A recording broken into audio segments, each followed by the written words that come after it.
Once upon a time, in a faraway kingdom, there lived a prince named Ethan. He had everything a prince could possibly want: a grand castle, fancy clothes, and delicious feasts every day. But despite all his riches, Prince Ethan longed for something more. He was tired of the palace walls and yearned to see what life was like outside. Meanwhile, in a small village not too far away, there lived a little boy named Oliver. Oliver was a pauper, which means he didn't have much. He had no fancy clothes or grand castle. But what he did have was an incredible imagination, and a heart full of kindness. One sunny day, while Prince Ethan was out exploring, he happened to stumble upon the village where Oliver lived.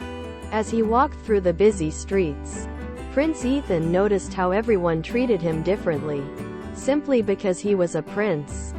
He felt a pang of sadness deep in his heart, longing to experience the simple joys of life that the villagers seemed to have. As fate would have it, Prince Ethan and Oliver crossed paths in the village square. They looked so much alike that they could have been twins. Oliver, being the curious little boy he was, approached Prince Ethan and said, "Hello, are you a prince too?"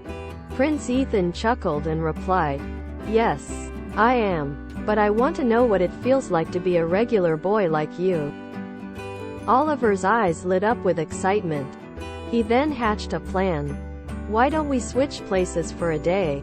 You can live like a pauper, and I can live like a prince." Prince Ethan agreed, eager for an adventure outside the palace walls.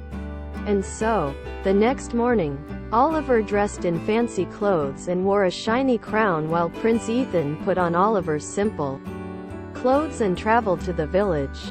As the day went on, both boys learned valuable lessons.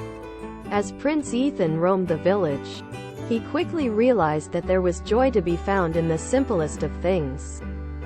He played games with the village children, built sand castles by the river, and ate delicious street food.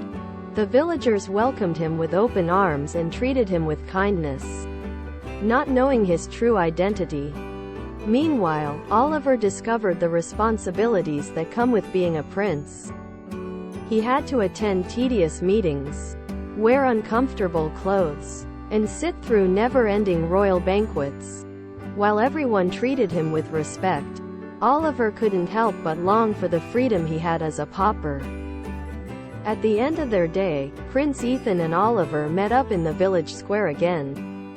They couldn't help but smile as they shared their experiences. "Being a prince is nice, but it's also lonely," Prince Ethan admitted. "And being a pauper is fun, but it's also tough," Oliver added. They realized that their true happiness lied somewhere in between. So, Prince Ethan returned to his palace, vowing to make it more accessible to the villagers, while Oliver continued living in the village, using his newfound knowledge to bring joy to those around him. And so, the prince and the pauper became lifelong friends, teaching one another the importance of appreciating what they had and accepting the differences in their lives. From that day on, the kingdom was filled with laughter, kindness, and a newfound understanding. And who knows? Maybe another unlikely friendship will blossom in this magical kingdom, teaching us all that true riches lie not in castles, but in the hearts of those we hold dear.